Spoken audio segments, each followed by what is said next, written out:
Programa Semeando em Vida, a palavra de Deus suprindo vida para você e sua família. Shalom, amada igreja, shalom, amados em Cristo, shalom, aqueles que também não conhecem Jesus. Meu nome é Paulo Berlim Pérez, pastor do Ministério Sementes de Cristo, e quero compartilhar mais uma vez a palavra poderosa do Reino de Deus. Essa palavra que nos dá a oportunidade de ter um renovo a cada dia, a cada manhã, esta palavra que nos traz uma novidade de vida e nos traz a paz de Deus que excede todo o entendimento.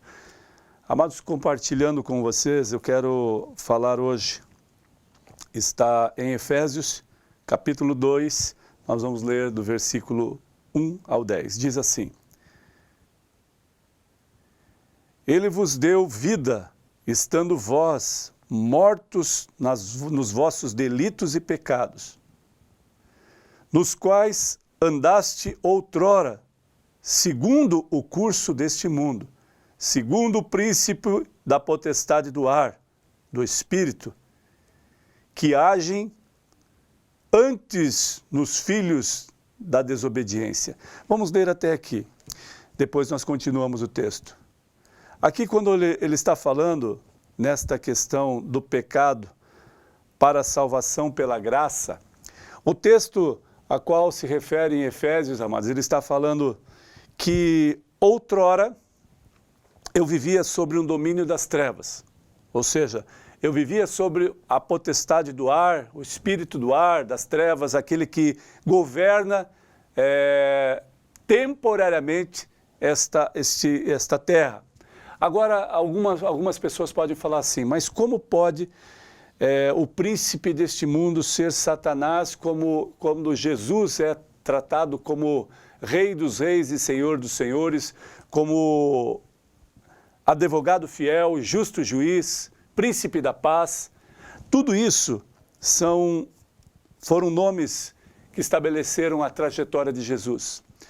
Foi chamado de mais ou menos 80 nomes diferentes, 80, 88 nomes, pseudônimos diferentes.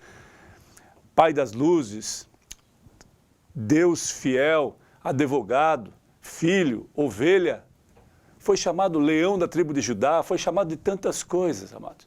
E ele realmente é poderoso. Agora, a legalidade que nós, como seres humanos, como criaturas formadas por Deus, que não entendemos que Ele é a essência do nosso viver, a essência e o poder e a razão de nós estarmos vivos, muitos de nós, ou seja, milhares de pessoas, elas não têm a Deus como o Senhor e Criador, porque o Senhor é aquele que conduz a nossa vida, Ele é aquele que governa a nossa vida. Mas alguns, amados, têm Deus só como um pagador de promessa, e que Ele não é pagador de promessa. Sabe como quando eu denomino Deus como pagador de promessa? Quando eu faço petições a Ele com petições contínuas, a palavra nos diz que eu posso pedir ao Pai, que eu posso, a palavra até nos refere que tudo que eu pedir com fé em nome dEle, assim seria estabelecido. O detalhe é, por que eu estou pedindo, como eu estou pedindo e para que eu estou pedindo. Alguns estão pedindo para os seus deleites, para você ficar bem, para você ter fartura e abundância e não compartilhar com ninguém. Então, essa petição seria ouvida e seria constituída na tua vida? Talvez não, amados.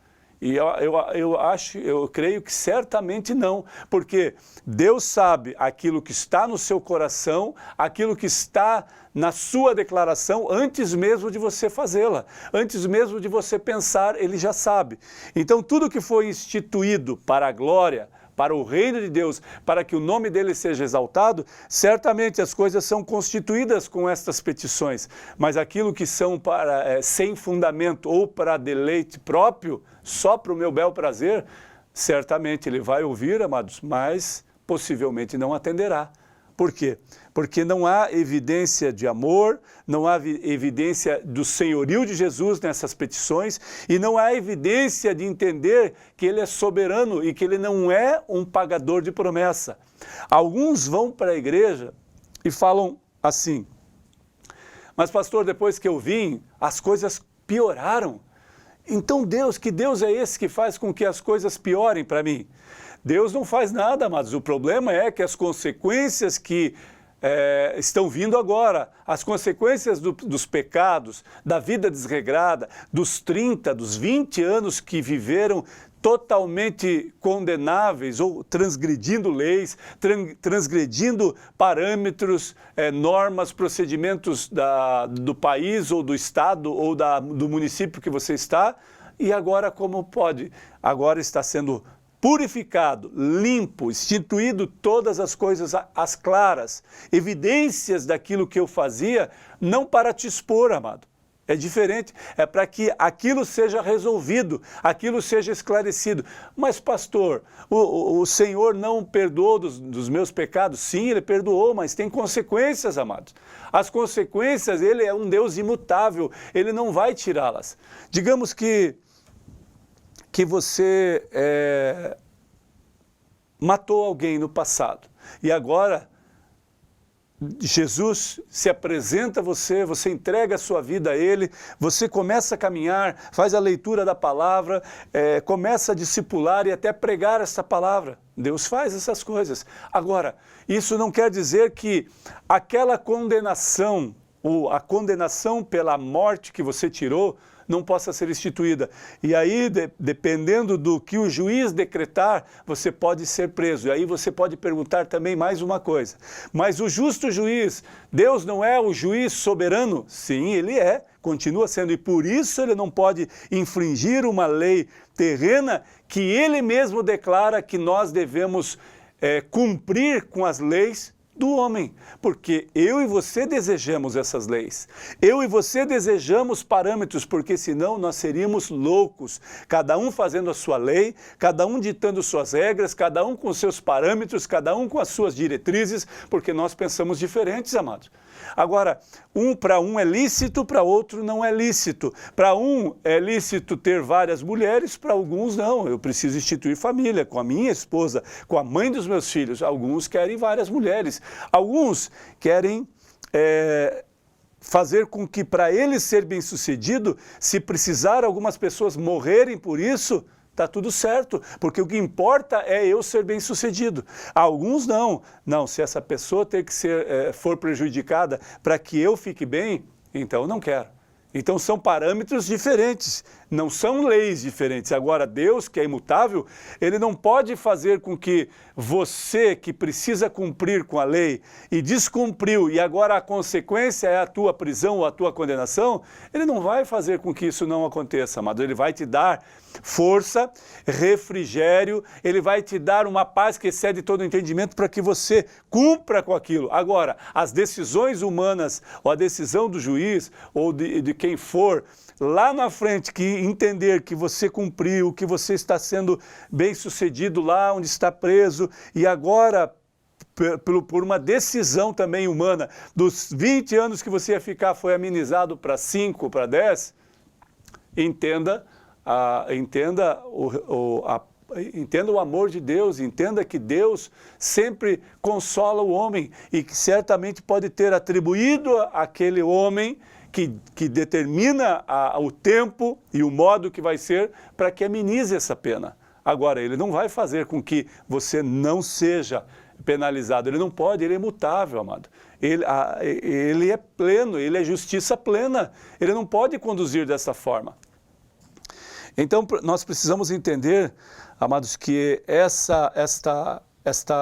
este critério de avaliação vem dele, este critério de entendimento precisa ser nosso. E como nós vamos entender? A palavra diz que, entre os quais também todos nós andamos outrora, segundo a inclinação da nossa carne, fazendo a vontade da carne e dos pensamentos, e éramos, por natureza, filhos da ira, como também os demais. Mas Deus, sendo rico em misericórdia, por causa do grande amor com que nos amou, e estando nós mortos em nossos delitos e pecados, nos deu vida em Cristo, pela graça sois salvos. mediante a fé em Cristo Jesus. Amados, aqui é tremendo. Agora, mortos nos nossos delitos e pecados, aquele que transgride a lei, que transgride o templo do Espírito Santo, nós como igreja, o corpo, nosso corpo, Deus nos deu um corpo perfeito. Mesmo que alguns tenham algumas debilidades, imperfeições, fraturas,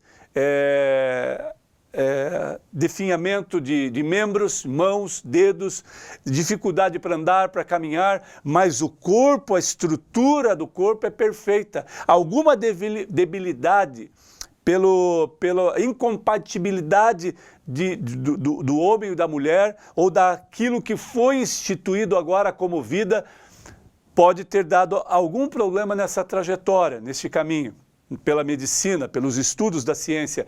Agora, Deus é culpado disso, amado? Não, amados, mas Deus é perfeito. Deus faz com que pessoas que nascem com umas imperfeições dessa sejam às vezes mais intensos do que pessoas suficientes, sãs, sadias e perfeitas de corpo, de órgãos, de mente, de coração. Por quê? Porque às vezes, amados, nós vemos pessoas que não podem andar e que não podem, não têm movimentos, não têm braços e fazem tudo com as pernas. Ou seja, os pés se tornam como atributos da mão, fazem tudo o que a mão faz pelos pés. E imaginem que esforço, que dedicação essa pessoa faz no decorrer dessa trajetória e que tem alegria, né? Alguns que nascem com debilidade, que não podem caminhar, tem os movimentos somente das mãos, e alguns que não têm das mãos e dos pés, amados. Nós precisamos entender que isso é muito intenso, amado. Nós não podemos discutir isso dizendo que isso é atribuído a Deus, como Deus permite que essas coisas aconteçam, como Deus permite que crianças morram na guerra. Não é Deus, amado, é o homem que faz a guerra, é o homem que institui guerra. Deus é um Deus de paz.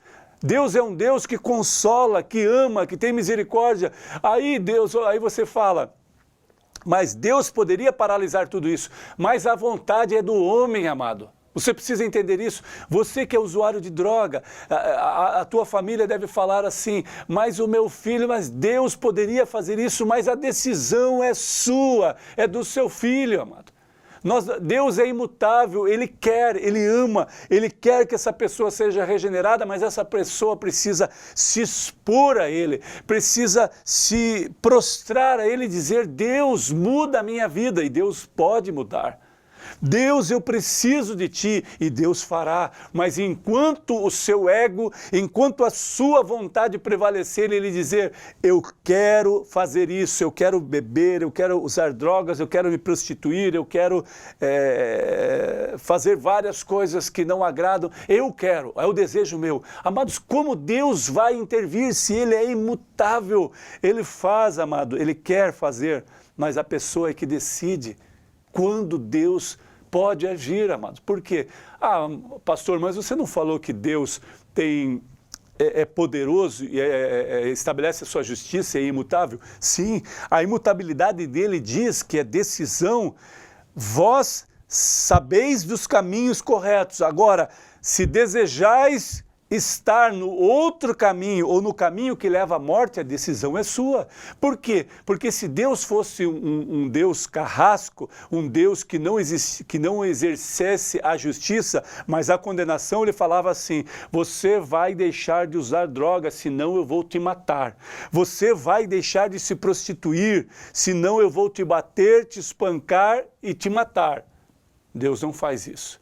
Deus, ele estabelece, filho, você tem a oportunidade de ser livre do álcool, das drogas, da prostituição, mas você precisa dar legalidade para que eu exerça os meus princípios na tua vida, para que eu faça algo novo. E esse fazer algo novo, amados, depende da pessoa, depende de você, eu e você querermos. Depende daquele que é dependente químico, daquele que é dependente do álcool, desejar ardentemente entregar a sua vida a Deus. Amados, não culpe a Deus pela sua decisão, não culpe a Deus pela decisão dos seus filhos.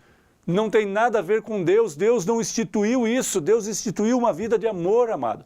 Deus instituiu uma vida de restauração, de regeneração. Por isso ele está falando que pela graça somos salvos. Não há nenhuma coisa que eu possa fazer a não ser entregar a minha vida a Ele, porque a salvação vem pela graça. É um favor imerecido, é algo que eu não merecia e que Deus me deu como presente de amor, como presente de fidelidade. Ou seja, eu e você não merecemos a salvação. Por isso, a graça dele, o favor imerecido dele, atribuiu a nós esta questão, esta graça poderosa que dá a mim e a você a oportunidade da salvação. Por isso, somente nele, amado, somente em Cristo há evidência plena de vida, de salvação. E a palavra diz, amado, aqui no versículo 7, que nós estávamos condenados, né? No 5, desculpe, estando nós mortos em nossos delitos e pecados, nos deu vida juntamente com Cristo. E juntamente com Ele nos ressuscitou e nos fez assentar nos lugares celestiais em Cristo Jesus, para mostrar nos séculos vindouros a suprema riqueza da sua graça, em bondade para conosco com Cristo Jesus, porque pela graça sois salvos mediante a fé, e isto não vem de vós, é dom de Deus. Aleluia! Não é de obras, para que ninguém se glorie. É dom de Deus, amado. É graça, é amor de Deus. Não é possível ninguém te salvar, não há possibilidade. Alguém pode fazer uma cirurgia, te dar um medicamento que você seja restaurado naquele momento e não padeça. Mas a vida instituída, a vida declarada, está somente em Cristo Jesus. Portanto, eu e você, que entreguemos a nossa vida a Ele, que possamos descansar nele e viver o melhor dele em nossas vidas. Que Deus te abençoe e que Deus que instituiu a nós esta graça, esse favor imerecido, dê a oportunidade a mim e a você de sermos salvos e que possamos regozijar-se, nos alegrar na presença desse Deus vivo. Que Deus te abençoe, em nome de Jesus. Amém.